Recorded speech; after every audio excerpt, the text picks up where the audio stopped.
Hey everyone, how's it going? Thanks so much for tuning in. Today we're going to be diving back into the S10. I haven't worked on this truck in quite a while. Things have been crazy with starting the new shop and waiting on a lot of parts to come off of back order, which everybody's struggling with that nowadays. But I finally got everything that I need to get the new powertrain installed. So that's going to be the focus of this video. I also want to quickly update you before we get started on some of the progress that I've made so far and some of the content that you can expect going forward. The last time you guys saw this truck, I was talking about some of the unfortunate issues I was having with the small block that I had installed previously. That motor and trans has since been sold off to somebody else who's gonna fix it and do their own thing with it. But in the meantime, amongst all of those issues, I was actually having a 5.3 LS built by a local machine shop just to have, because it is kind of hard to get motors nowadays apparently, but I just wanted to have something on the shelf just in case I needed it. So I decided to go ahead and use it for this truck. That way, you know, I started out with a carbureted 355, then we went Holley Sniper fuel injection, then I got those issues. Now we're going full bore LS. Just basically the typical, you know, motors, like more common motors that people are swapping into these trucks. But anyway, this, I didn't bother filming any kind of assembly video because I put this together very similar to the Chevelle's motor, the 6.0 LS. But it looks very similar to the Chevelle motor, but the valve covers are the standard height. The intake manifold is going to be a little shorter in profile, but it's all blacked out. Same MSD coil packs, a lot of the same accessories from Holley Performance. I also ended up ordering a B&M 4L60E, so this thing's a whole lot more stout than a stock 4L60. So should handle this pretty good. I also got a pretty decent little cam in there, nothing crazy, but should wake it up quite a bit. But I'm really excited. If you want to see more how this particular engine setup was put together, definitely check out the video that I shot on Crystal's Chevelle motor. I'll put it down in the description below. So let's go ahead and talk more about the truck. So right now I'm in the midst of filming a body and paint video, so expect that sometime in the near future, hopefully. But as you can see, the truck has already started taking on its new color scheme. It's a white on metallic gray. We also sprayed the entire thing down with a clear that's pigmented slightly with red metallic flakes. So just a little bit of something to tie into the red elements that are going to remain within the interior. The rest of the body, of course, will match this two-tone, but it's coming out very nice. Of course, when more of the panels are finished up and the truck starts getting put back together, I'll have that video finished up, so I'll give you guys a heads up on when to expect it. Before we get started, I'd like to extend a huge thanks to Valvoline for all of their support. I'm a big fan. I've been using their stuff for many years, and it's an honor to be able to work with them on the YouTube side of things. Definitely check out the links down in the description box below to learn more about their product catalog in general and to find out what's recommended for whatever you drive. I'm hoping this is going to be a pretty straightforward process because, like I said previously, had a 355 small block with a 700 R4 automatic. So I've got a V8 swap transmission crossmember down in there. Holley does offer an LS swap, like 4L60 transmission crossmember, but here's to hoping I don't have to change that out because I'm ready to just get this thing back together. But so far, all I've done is take out the motor mounts that I had in here previously. So the first thing we're gonna be doing is installing the LS motor mount brackets and getting the polyurethane mounts attached to the motor. You know, do some checks and balances and hopefully just start shoehorning this thing in. Here's all the motor mount stuff. These are the clamshell F-body style mounts that will be bolted to the engine. Here's the polyurethane inserts, and these brackets are the ones that attach to the frame that these will sit into. And of course, we've got all of the hardware. So first things first, we got to get this stuff put together.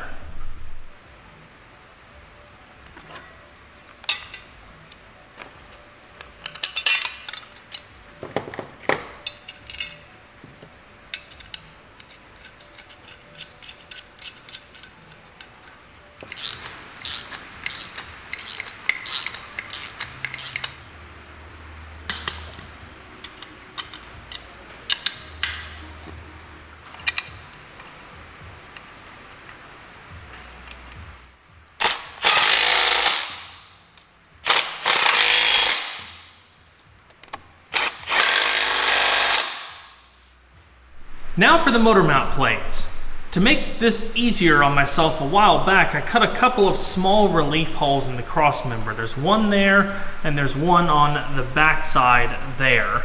The holes in the cross member are not threaded, so they're held in, or the motor mounts are held in by nuts and bolts. So basically I can stick my wrench in there with my flange nut, hold it while I tighten the bolt down from the top, and it works out pretty nice. It's definitely a lot better than having to pull suspension components out to get up into that area. Some people manage to do it without doing any of this and just snaking in there. I'm not sure how, but this has worked out very well for me.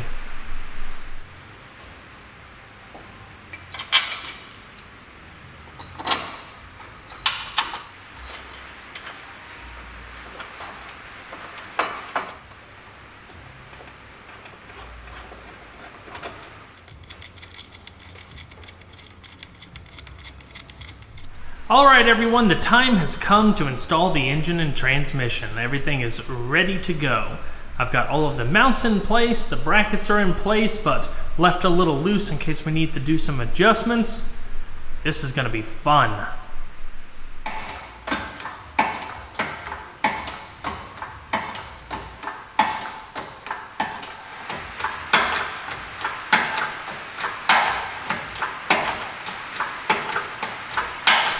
Also, right quick, just in case anybody was wondering about what oil pan I was using, I'm using the Holley LS retrofit oil pan that they offer for a lot of classic GM muscle cars.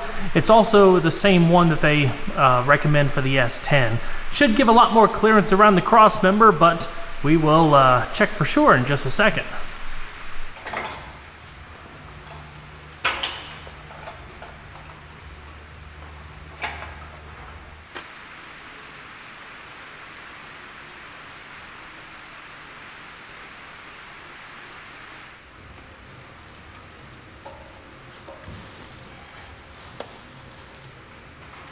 The starter was binding up on that motor mount bracket, so I went ahead and took that off. Now let's see if we have an easier time.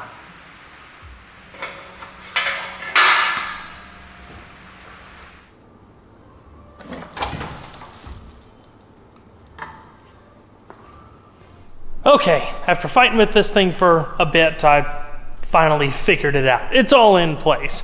I got to go through and tighten up all the motor mount stuff and reinstall the trans mount.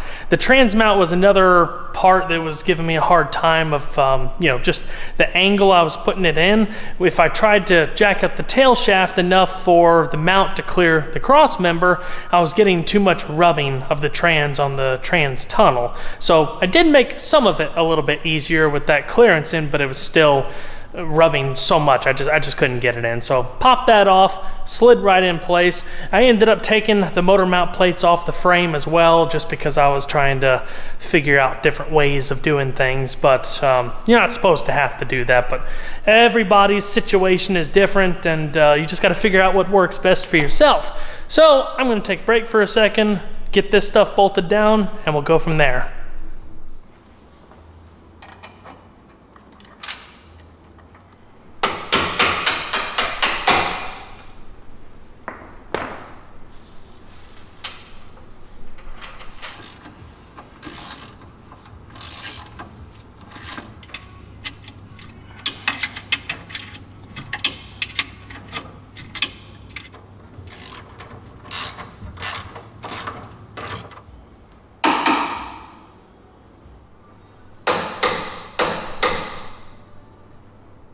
The engine and transmission are now fully bolted in place. Now let's go ahead and refit the drive shaft and hope it still fits.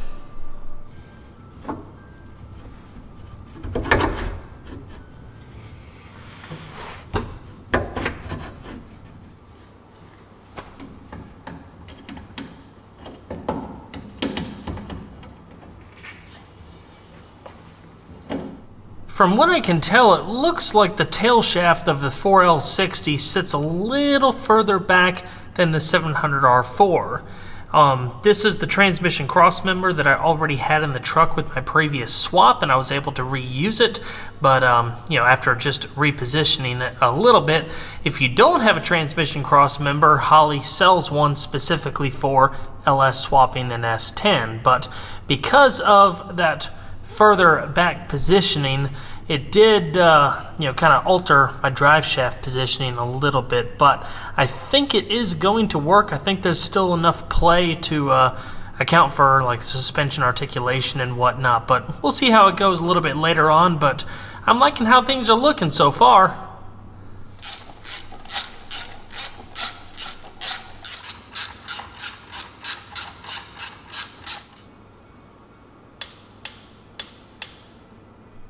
Aside from the typical headaches that come with swapping in a different engine other than what came from the factory, this process was actually really easy. All of the parts from Holley and Hooker Blackheart went together really, really well. The fitment is great. The engine sits nice and low. I'm very, very happy. Some of the other things that can help make this swap easier is this piece right here. This is one of the Hooker Blackheart LS accessories. It's a replacement outer heater box cover that dips in quite a lot right there to make room for that valve cover. They also offer a steering shaft that gets rid of the rag joint, very much improves steering feel. I talked about that in one of the previous episodes, but I've still got to reinstall that, but I'm going to do it a little bit later. There are a couple of things that I've run into that are going to have to take some investigating.